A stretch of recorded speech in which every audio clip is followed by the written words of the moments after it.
How to see accepted friend request on Facebook. Hello everybody, welcome back to my channel.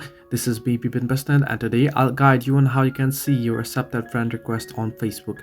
Well, basically if you want to see your latest accepted friend request or latest friends on Facebook, it's simple. However, there is no any particular option that will show you the accepted friend request options. So in order to see your recent friends, what you can do is you can open up Facebook, you can head into the menu option at the right hand side. At the top right, you can see there, and you want to simply tap on friends option and you'll be able to see your friends option. Right now here you can tap on your friends option and you'll be able to see all your friends. Simply tap on sort options and you can see the default option, newest friend first and earliest friend first.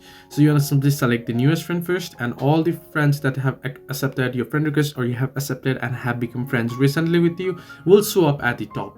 So this is one of the way you can see the accepted friend request on Facebook. Hope this helped you. Do like and subscribe, and do not forget to leave a comment down below if you have any further issues.